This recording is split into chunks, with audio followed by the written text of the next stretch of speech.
for Parkinson's and mobility conditions. Call 724-437-0556 for Uniontown or 724-491-5220 for their new Masontown clinic. Have you been told there is nothing that can be done for your neuropathy? Tri-State Neuropathy Centers is pleased to tell you that's not true. As one of the largest and most successful neuropathy treatment practices in the country, Tri-State Neuropathy Centers has grown to 9 regional centers and helped over 14,000 patients, like Kim from Morgantown. Kim was experiencing such severe numbness, burning, and stabbing pain in her feet that she constantly felt distracted in life. Then Kim discovered Tri-State Neuropathy Centers and their effective FDA-approved treatment program that has no drugs, is non-invasive, and painless. Kim no longer has the pain that was limiting her daily activities, and she's now enjoying life again. Tri-State Neuropathy Centers helped Kim, along with thousands of others. Let them help you next. Call 304-777-2068. That's 304-777-2068. Tri-State Neuropathy Centers, the leader in treating peripheral neuropathy. Saving money when you buy a new home isn't a fantasy. It's reality at Clayton Homes of Bell Vernon. With up to $5,000 in instant savings during the Sign and Save sales event, it's the perfect place to find the home you've always wanted. So don't let your dream home stay a fantasy. Visit Clayton Homes of Bell Vernon today at 4500 PA 51. Terms and conditions for the Sign and Save sales event at manufacturedhomeoffers.com. Available only at participating Clayton Homes family of brands retailers through August 31st. Amount of savings may be limited. Ask for details. May not be available with certain financing. Lender restrictions apply. Attention, active and retired coal miners. Have you been screened for black lung? Here at the Black Lung Clinic at Centerville Clinics, we offer yearly screenings, diagnosis, education, and treatment options to help you live a fuller, healthier life. We provide care regardless of your ability to pay. Call Centerville Clinics today at 724-632-6801. Do it today. For professional cleaning services, Clean and Shine in New Stanton is the place for you. They provide commercial and residential cleaning, porter services, carpet cleaning, stripping and waxing, construction cleanups, and car cleaning. For free estimates, call 724-691-0413, email info@cleanandshine14.org, or visit their website, cleanandshine14.org. We clean so you can shine. Do you want to play the game that's known as the greatest of all time? Then don't miss this chance to win with WMBS and the Pennsylvania Lottery. Now, through August 11th, just be the 6th caller to 724-438-4593 when you hear. And you'll win 6 $5 goat load of cash crossword scratch-off tickets with 10 top prizes of $200,000. The Pennsylvania Lottery benefits older Pennsylvanians every day. Must be 18 or older to play. Please play responsibly. When it's time to service your furnace or air conditioning system, call Tri-County Heating and Cooling, your local Train dealer, servicing all makes and models. Tri-County Heating and Cooling can evaluate, clean, repair, or replace your current heating or cooling system and install and service whole home generators. Tri-County Heating and Cooling, covering Greene, Fayette, and Washington counties. Call your home comfort specialist, Terry Lent, at 724-785-7171 or visit ctricountyheatingcooling.com. Aloha, Pirates fans! That Hawaiian island feeling takes over the city of Pittsburgh August 8th through the 10th when the Pirates host the Cincinnati Reds. It's another Bucko Luau weekend presented by Levin Furniture. On Friday, fans can take home a bucket hat inspired by the weekend. Then Saturday, it's the fan favorite Hawaiian shirt giveaway. And Sunday, all kids 14 and under take home a Pirates cap. It's the Pirates and Reds, August 8th through the 10th. Get your tickets at pirates.com. This is the story of a 7-year-old boy from Baltimore who nagged his parents incessantly for a pony until they moved to the mountain.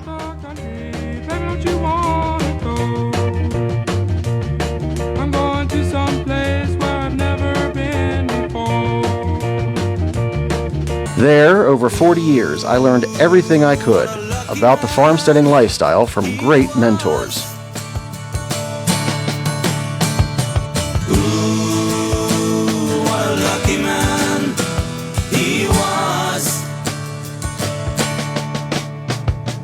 Oh, and by the way, I got my pony. I named him Captain.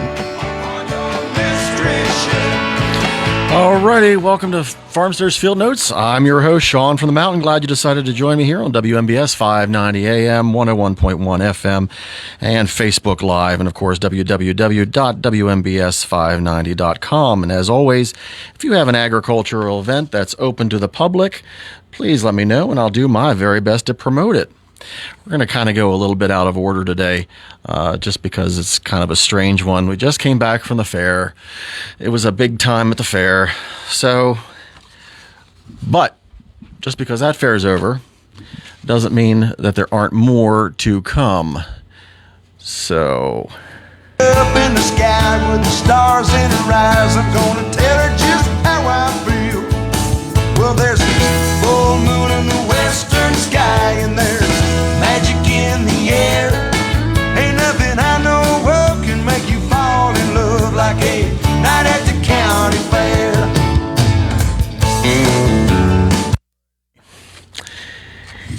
and we still got the Greene County Fair, which is going on now and will run until the 9th.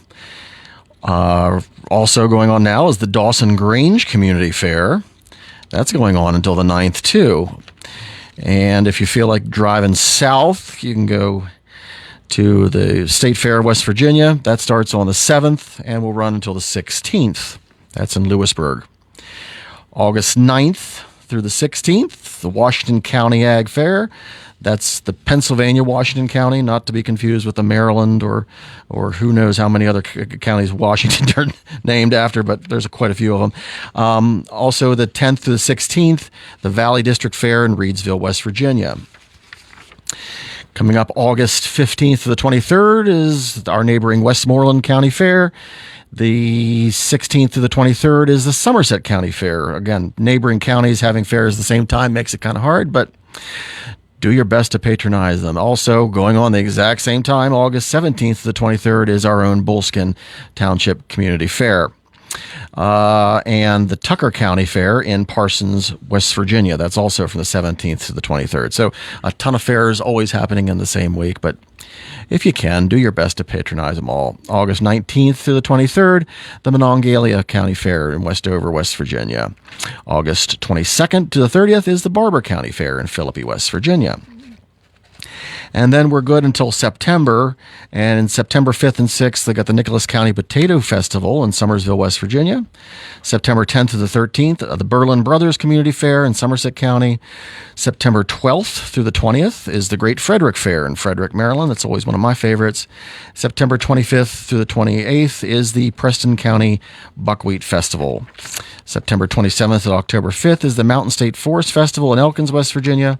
And October 2nd to the 4th is the Salem Apple Butter Festival in Salem, West Virginia. Also coming up, August 8th through the 10th, here locally in Brownsville, is the 44th Annual National Pike, Steam, Gas, and Horse Show. August 30th is the Tucker County, West Virginia Farm Crawl. So August 30th, if you can go to that, that's always kind of a nice thing. I like the farm crawls. They let you sort of, at your own pace, go around to the local farms. I think it's one of the best things that promotes agriculture out there. And unfortunately, they're very, very poorly advertised usually, and I usually hear about them at the last minute. So with that going on, I said, again, we're going to probably do a little bit of a recap of the Fayette County Fair. And so I do want to thank my co-host that did our live broadcast from the fair, Josh Krysak and Brian Moroziak, who helped me out there. That was really great. They always do a good job. Outside of being attacked by, I'm sorry about that, by the way. I have my producer, Nick Barczyk, today. This is why TJ hates me, because I leave the cues on. Anyway, so be it. TJ's avoided me for 2 weeks here, so when he comes back, I'm going to have to rub sand in his eyes and make him eat aquarium gravel or something to haze him. He hates me. I bully him too much. But anyway, thank you, Nick, for being here today. I apologize for doing that too. Anyway, a little fair recap. Again, thanks to Josh. I always pick on Josh Krysak during the fair because, he starts to talk about the food about 3 weeks prior I always have to kind of haze them about that. But the truth of the matter is, I have to kind of, telling myself a little bit, I'm kind of a fat kid, so I know every fair that I attend, there are foods that I sort of gravitate towards. And, I said at the Fayette Fair, it was always the pie shop at the Fayette County Fair. I head for that one. We're talking about Washington County Fair. When that comes up, I always head for the gyros, Jimmy the Greek gyros. Every time Washington County Fair comes around, I go for those. Garrett County Fair was happening the same time as our Fayette. I was there. You go to the Rotary booth, they get the Rotary French fries. They get the big fat cut French fries. Every fair I go to, I have something that I pick out, and I know exactly what I'm going to do every year. So, I can't really keep picking on Josh Krystack for that. That's partly my fault. And so I want to thank them. And I also want to thank Haley Bill for coming on again. And we always appreciate talking to her, and we really appreciated her perspective on her efforts as being the fair queen for an entire year. It was really a nice retrospective on what she had done, and she had accomplished so much as the fair queen. So if you have a chance, go back and watch that. Again, it's still going to be on our Facebook pages, and you can catch that. And it was really kind of great. Again, it was a pretty typical fair for us. The only really newsworthy things were the extreme heat. That was number one. It was pretty warm at the beginning of the fair, and then towards the end of it, we managed to come out of it a little bit cooler and a little bit more humane for the animals. But again, we're always doing our best to make it as humane as we possibly can. And one of those things is we've talked about it on the show before, and I talked about the auction and some of the benefit things that we've done to raise money for a new small livestock barn that will be hopefully beginning very, very soon in the teardown process, and hopefully by next year, hopefully will be constructed. But of course, the big news about that, and it's been going around all the news circuits on the Pittsburgh television channels, and of course in the newspapers going around, if you can say that, of course, is about young Harper Diamond, the young 9-year-old girl that donated her animal to the Livestock Barn Fund, and it raised $27,000.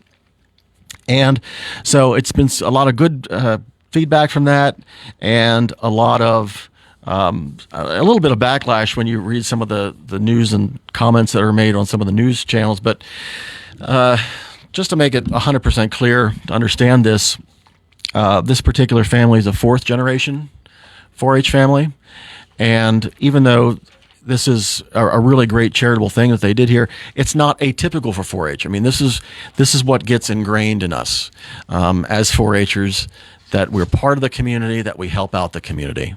So again, it's a wonderful thing, and I'm glad it's getting the publicity and the push it's getting.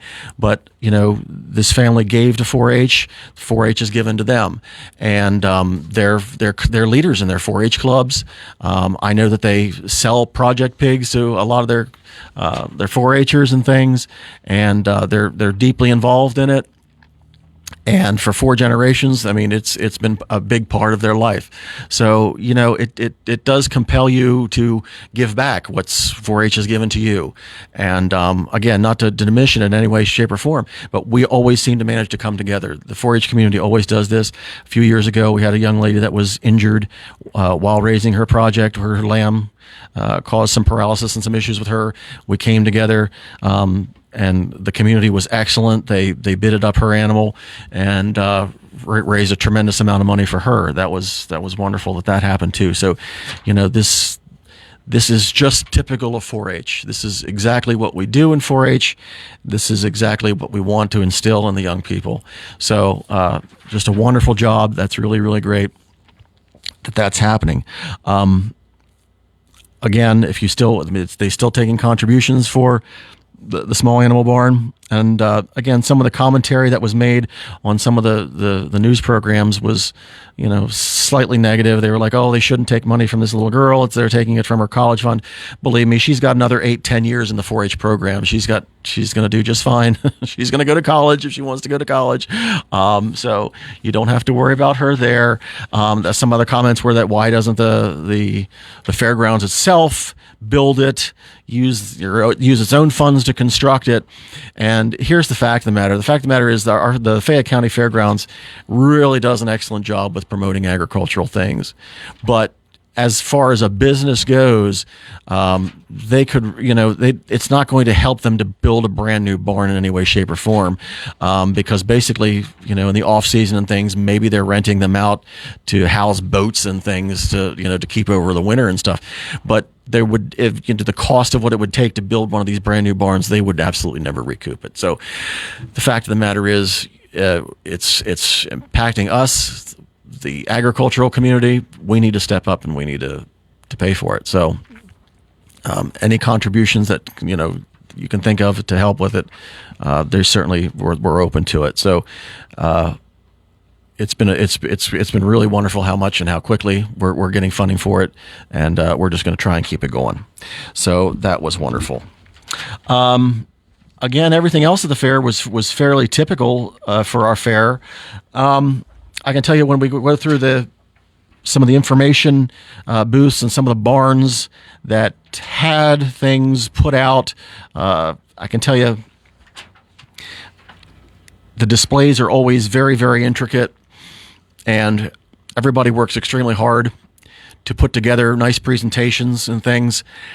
One of the things that always has been coming up in the last few years, and it really hasn't been as relevant around here as it has been when I've traveled to the East Coast. Whenever I've judged shows in New Jersey, Eastern Maryland, Eastern Pennsylvania, what have you, whenever I go to these fairs and I'm judging sheep or goats or what have you, I walk into these barns and some of the displays highlight things that we need to be aware of, such as insecticides and health issues that are going on the farm safety. One of the things that's always been highlighted, though, lately has been some of the insect issues that have cropped up, such as our newest one, which is the spotted lanternfly. Again, I've been seeing this on the East Coast for several years. Really haven't seen it so much this way. But I can tell you, unfortunately, this year at the fair, while I was there, I squashed and killed 4 spotted lanternflies. So they are here, and we need to do our best to destroy them outright. They are simply a pest that needs to go. And the alternative, by using insecticides, would just be extremely detrimental to all of our beneficial insects out there, our pollinators and whatnot. So we can't do what we've done in the past with various types of moths and things where we've sprayed. And I know that there've been tent caterpillars and moths that have been handled in Western Maryland. I know that they went through, and there wasn't a whole big screaming match about using insecticides because they were more or less contained to some of the bigger forests, like Savage River Forest and New Germany, and they would spray the trees, and it wasn't a humongous impact. It still was an impact, but not a humongous impact per se on the agricultural land. But again, we're trying to avoid using the sprays, and so if you can see a spotted lanternfly, do your best to destroy it. Swat it, kill it, step on it, squash it, do whatever you got to do. They're kind of a dumb bug. They don't really move. And I was thinking that maybe I was a bit immune up where I was, up on the mountain. It's a little bit colder. Unfortunately, the other day I saw one up there too. So they are saying that they're actually, landing on vehicles and people driving around. We'll take them. Then I live in an area that's very beautiful and very touristy, heavy traffic from tourists in there, so they can be bringing them with them. So try to be vigilant. Let's try and kill off the spotted lanternfly without having to go to sprays and other nasty stuff. I will also say that the Master Gardener program, and I'm going to try and get somebody from the Master Gardener program. I've tried in the past and wasn't successful. I'm going to try again to find somebody from the Master Gardener to call in. The Master Gardener program, they did an excellent display in the information booth. They had set up small cross sections of trees, little cuts of trees, so that you could actually see the bark and you could see the inside of these trees, and it helped you to identify them. One of my weaknesses on the farm, I love my trees, but I have an issue identifying them sometimes, even though I swear I know what they are. And then, a year or so later, I walk back and I look at them and I'm like, really? Is that what that was? And I scratch my head about it. So it was a very cool display that they had at the Fayette County Fair.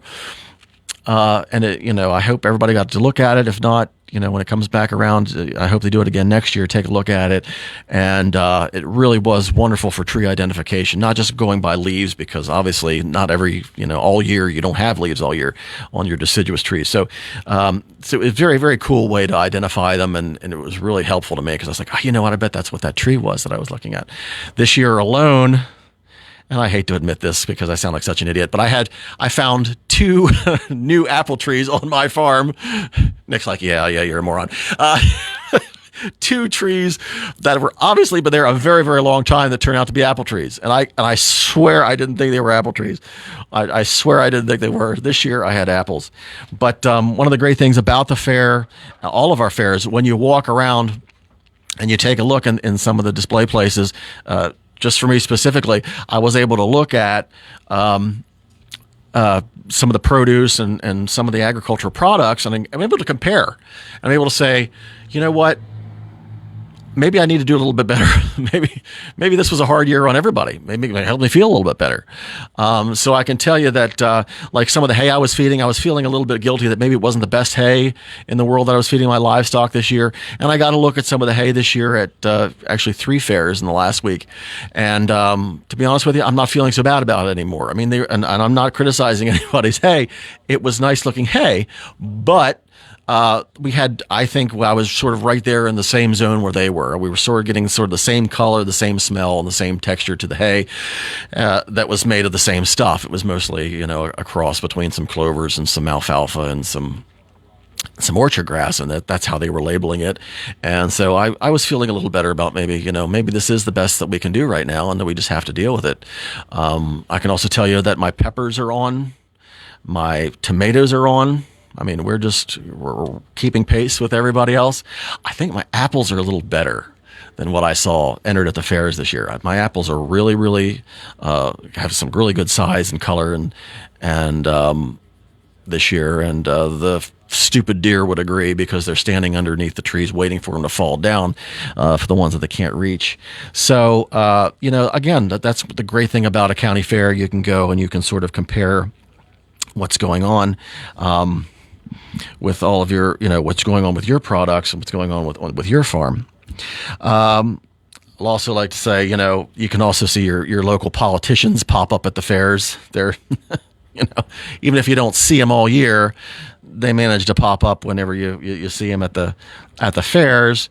And of course, lately the politicians aren't super popular, and so I don't think they're quite getting the welcome that they usually get when they set up at the fair. I don't think they get the usual, great job. You guys are doing wonderful. As a matter of fact, those that are doing the sort of the town halls, they're catching a little bit of grief and guff. You cut SNAP and healthcare research.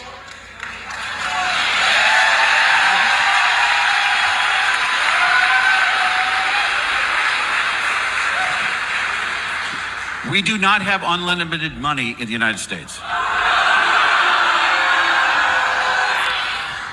So politicians kind of making themselves scarce, but they were at the fair, they were kissing babies and shaking hands. And so again, you just sort of take it with a little bit of a grain of salt. I know that, unfortunately, some of our friends in Western Maryland that were impacted by the flooding that happened back in May and June in areas like Lonaconing and Western Port and Corrigansville, places like that.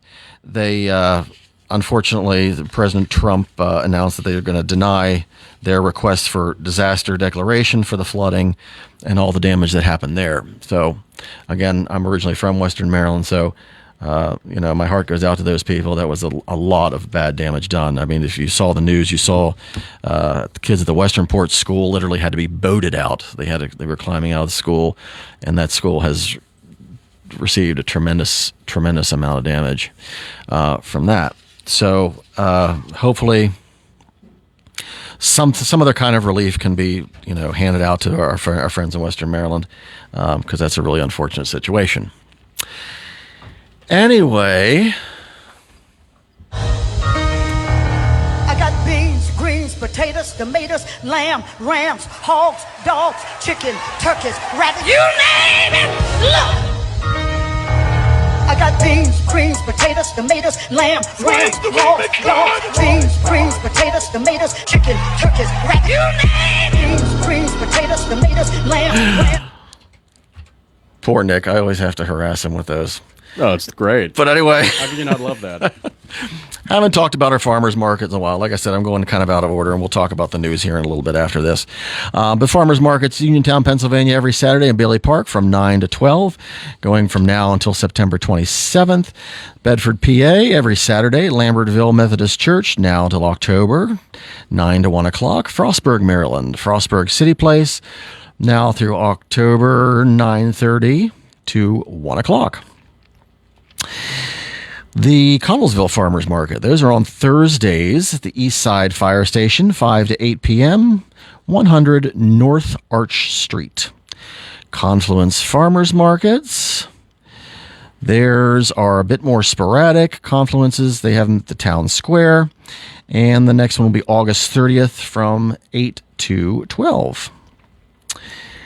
And Mountain Fresh Market, Oakland, Maryland, running from now till October 31st, every Wednesday and Saturday, South 1st Street in the Town Park Lane, 10 to 1 p.m. SoCo, the Somerset County Farmers Market, 243 West Main Street, Saturdays running from now till October 11th, from 9 to 1 p.m.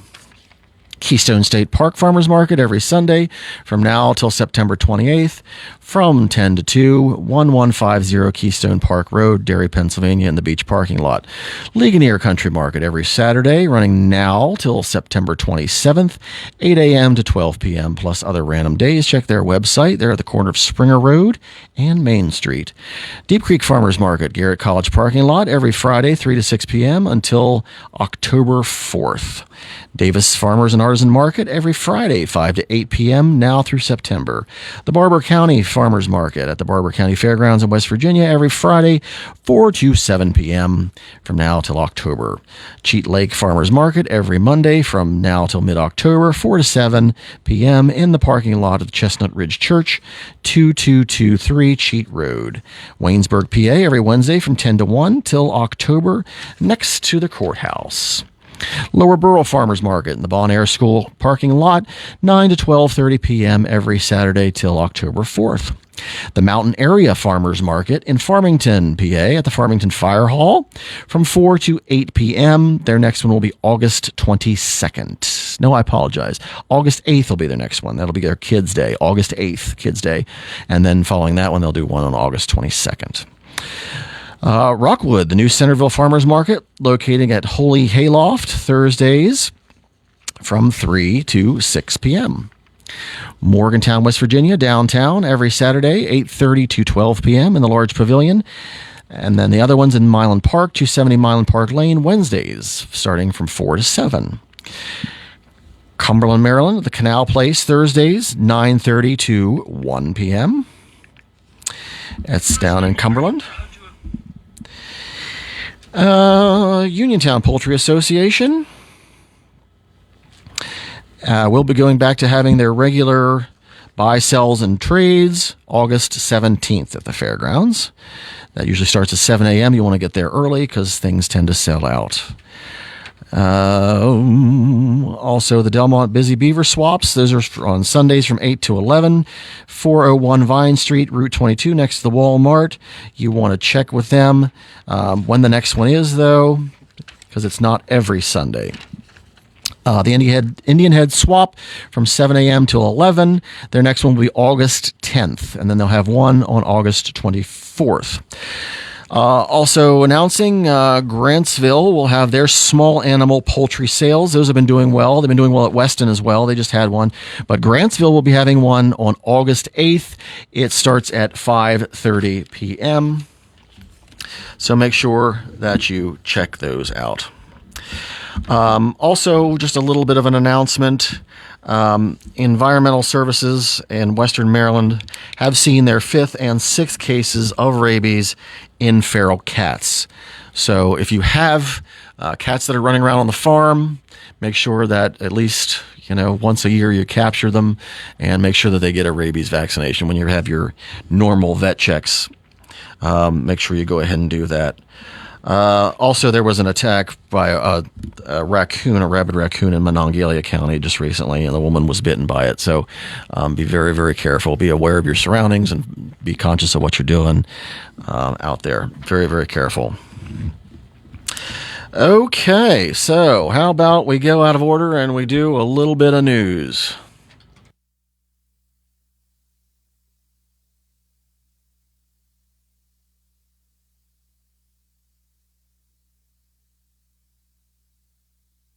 Let's try this again. Hold on a second. Now try. Now we go. Now, here.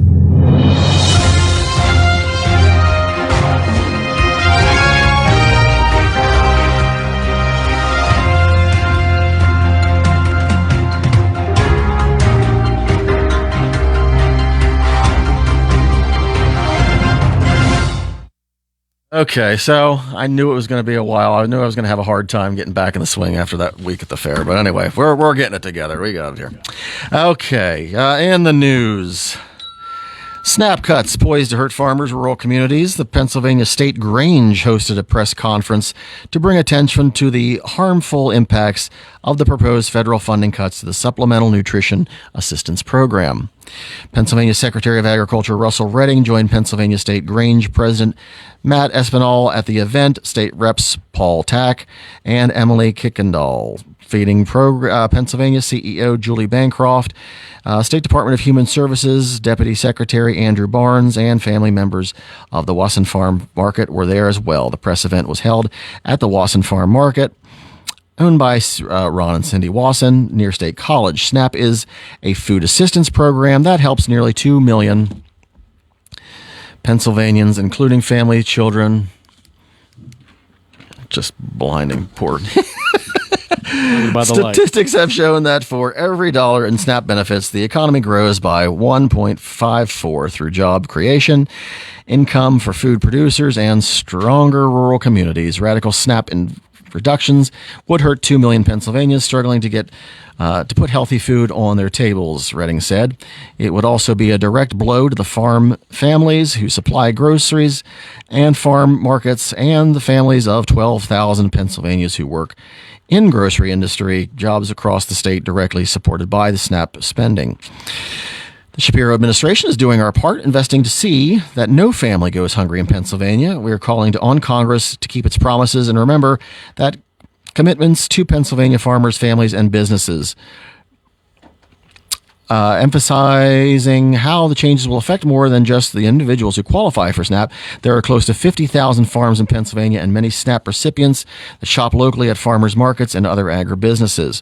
The potential impact these cuts could have on their bottom line and ultimately our state economy should have every Pennsylvanian truly concerned. While the bill ultimately passed Congress, the Pennsylvania State Grange remains committed to ensuring these individuals, veterans, and families facing food insecurity find the assistance that they need. Also in the news, according to Lancaster Farming, the USDA plans to shift staff and close Beltsville. The USDA has announced a reorganization that will move 2,600 employees out of Washington and close a prominent Maryland research farm. Deputy Ag Secretary Stephen Vallon said the plan is designed to attract the next generation of USDA leadership by shifting jobs to places where people can afford to buy a home and start a family. The cost of living here in Washington, D.C. is prohibitive, Vanden told the Senate Agriculture Committee on Wednesday. Democrats said the move could weaken USDA. The agency announced July 24th that it planned to shift capital area employees to Fort Collins, Colorado, Indianapolis, Kansas City, Raleigh, North Carolina, and Salt Lake City to save taxpayer money and get workers close to the people they serve. More than 90% of USDA employees already work outside the Washington area. Vanden said the workers being moved represent only 2.5% of USDA's workforce. He didn't have an estimate of how many workers would accept relocation, though he speculated it would be more than half. Two USDA research agencies lost over 50% of their workers when President Donald Trump's first administration relocated their jobs from Washington to Kansas City. The workers were eventually replaced with less experienced people, according to the Government Accountability Office. Vanden said he expected the new relocation would have better results by incorporating lessons from the 2019 move. Instead of relying on a national request for proposals, which received pitches from all over the map, Vanden said USDA zeroed in this time on areas with a low cost of living where USDA already has a strong presence. Senator Amy Klobuchar, the Ag Committee's top Democrat, said USDA needs people in Washington who can be in high-level meetings and represent the interests of rural America. Vanden said Democrats' concern about moving staff out of Washington was hypocritical because President Biden's administration allowed a high degree of telework in response to COVID-19. I'm not interested in relitigating the pandemic right now, which spanned two administrations, the Trump administration, part one, and the Biden administration, Klobuchar said. John Fetterman, Democrat from Pennsylvania, encouraged Vanden to engage and affected labor unions and asked if USDA would cover employees' relocation costs. Vanden said the agency would cover workers' costs within the limits set by Congress. Thank you. That's a great answer, Fetterman said. Everett Kelly, the national president of the American Federation of Government Employees Labor Union, said agencies need Washington staff to coordinate operations and be part of decision-making with Congress and the White House. I'm concerned this reorganization is just the latest attempt to eliminate USDA workers and minimize their critical work, Kelly said. Committee Chairman Senator John Boozman from Arkansas said he supported the reorganization's goals of increasing USDA's effectiveness and reducing waste, but he said the move must not erode services to farmers. The plan is also designed to downsize aging and underused infrastructure by cutting 2 office buildings and a research center. The plan acts on a law President Biden signed to ensure building owned or leased by the federal government have at least 60% occupancy. The building to be closed faced $2.2 billion in deferred maintenance costs, he said. About $1.3 billion of those needs are the USDA's 4,500-room South Office building, which sits across the street from the USDA headquarters. Built in the 1930s, the South building was considered the largest office building in the world until the Pentagon came around in 1942, according to General Services Administration. The South building can hold 6,000 people, but has an average daily occupancy of 2,000, according to USDA. Another notable property on the chopping block is the Beltsville Agricultural Research Center. The Agricultural Research Services Marquee Lab and Research Farm in Central Maryland. USDA said the property will be vacated after multiple years to avoid disrupting research at the center. A USDA spokesman didn't provide an exact timeline for the Beltsville retrenchment, but said the agency will be transparent about its progress. The Ag Research Service estimated Beltsville's deferred maintenance at $190 million, and former Ag Secretary Tom Vilsack directed $50 million to be spent on repairs and modernization at that site. USDA has implemented many corrective actions at the center and had planned to consolidate Beltsville staff into the site's modern buildings, according to the special counsel's report.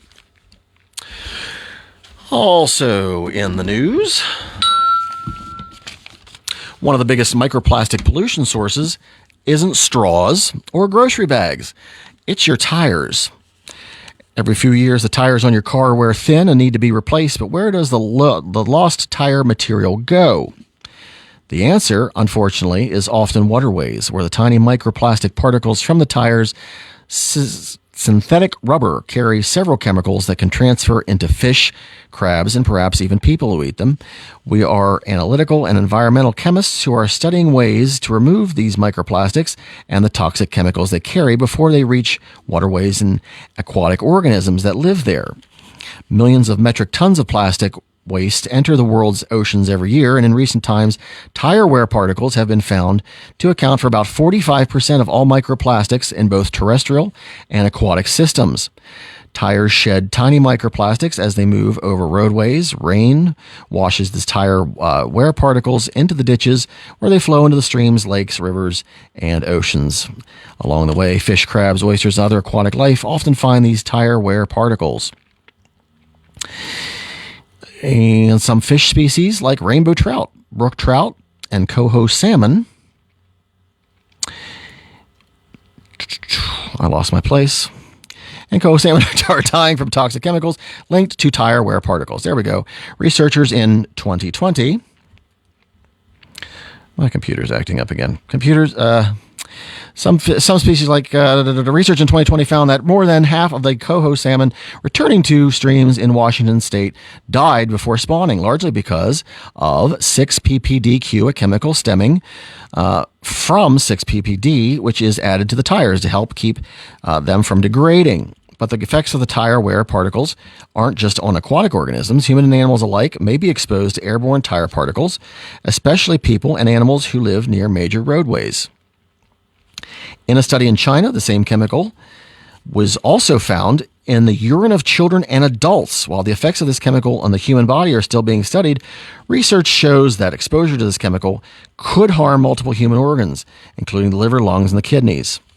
In Oxford, Mississippi, we identified more than 30,000 tire wear particles in 24 liters of stormwater runoff from roadways and parking lots after 2 rainstorms. In heavy traffic areas, we believe the concentration could be much higher. So, how about a solution for at least part of the problem?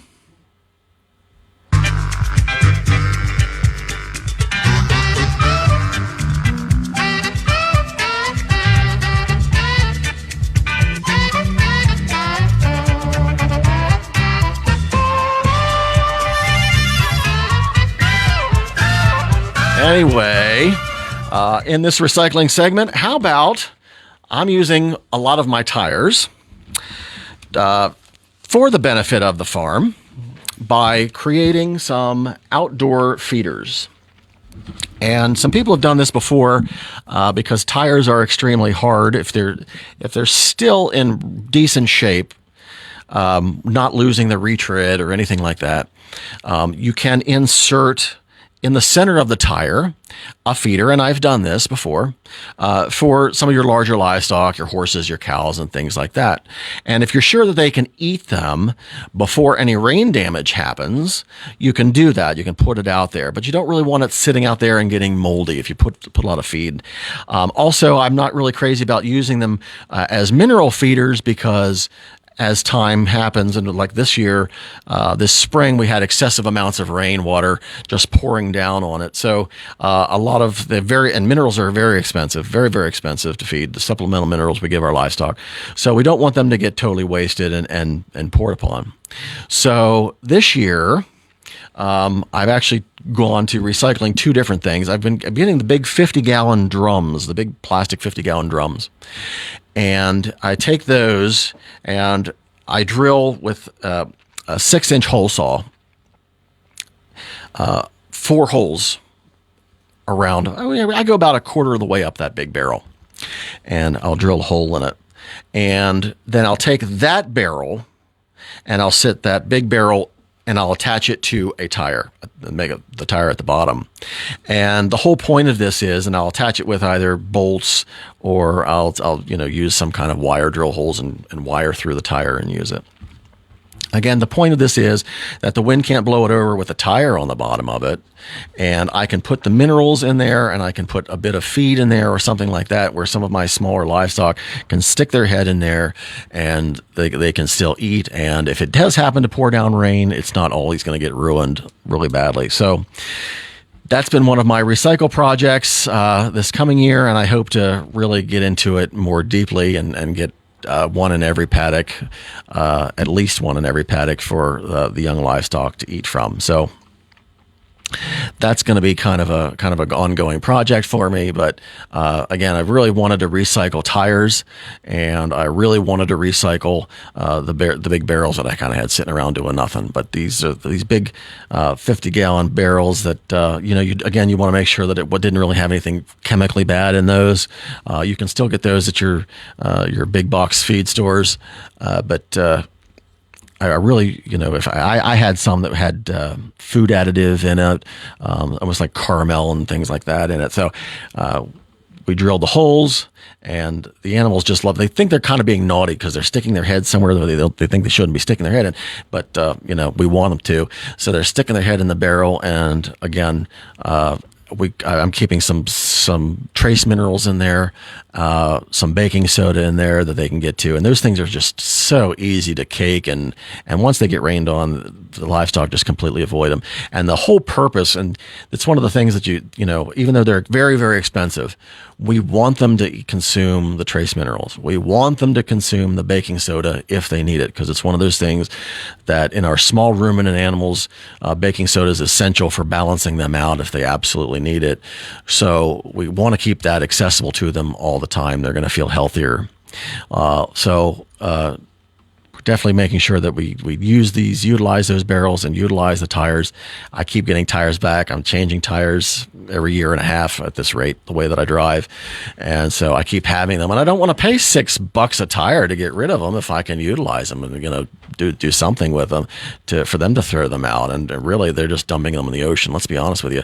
I mean, truth of the matter is, when I'm done with tires, I'm done with tires. I mean, they just look terrible. They really look ridiculous. I'm aggravated if I miss a week of use in these things. These things are, believe me, they're bald, but and a couple times they're down to the wires. But anyway, just the bald tires are fine. They're still safe. Again, to utilize in my recycling project. So that's what I try to do. I try to do my best to do it that way.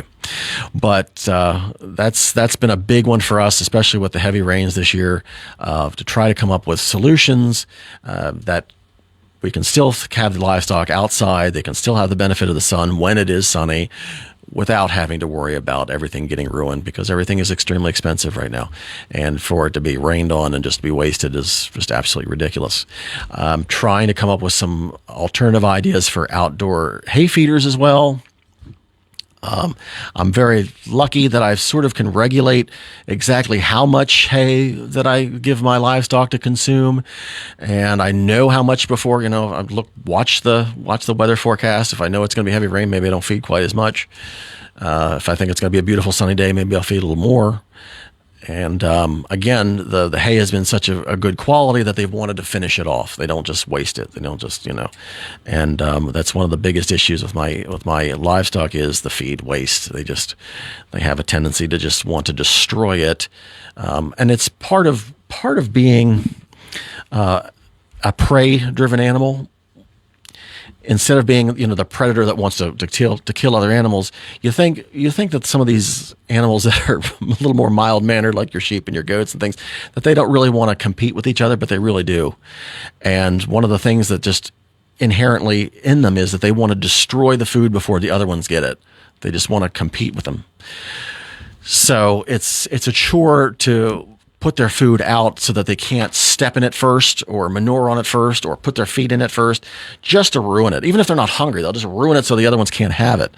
And it's a very passive-aggressive response from them, but they do it. They absolutely do it. And the more you have together, the worse they are about it. So you'll see the fattest, bossiest animals go to the head of the line and just try to keep everybody else away from it. They don't even really want it, but they just don't want them to have it. And you think to yourself, well, that's kind of counterproductive because most of the livestock, they're sort of family friendly. They need another companion animal. They can't just be by themselves. So, it's kind of counterproductive. But you also got to think that animals don't think 3 and 4 steps ahead. They're thinking me right now, me right now, and that's what they're thinking. So, I guess I've talked too long, and I'm getting towards the end of the show again, and so I'll wrap it up. And again, thank you for putting up with my rambling today, my post-fair ramblings today. But as always, we like to have fun here on Farmsteaders Field Notes, but there's nothing funny about fertilizers. I told my buddy Dave that his strawberries needed manure, and he said, well, I tried it, but I prefer whipped cream. Anyhow, try to have fun this week. Have a good time. Enjoy one of our fairs that we still have out there. And remember, if you're being chased by a group of taxidermists, do not play dead. Try to have fun, folks. Remember, we're all just future compost. See you next week, and stay tuned for CBS News at this hour. All right, Shawn, good stuff. This is your local station, 590 and 101.1 W266DB, WMBS Uniontown. Right now, 76 outside of our Davis & Davis studios. Feels like we are in the 80s. We'll give you a full rundown of that weather forecast and the rest of the local district and statewide news in just a bit. Right now, CBS News, though. Good afternoon, and it will be 12 o'clock on your local station, WMBS. This is CBS News on the Hour, sponsored by ZipRecruiter.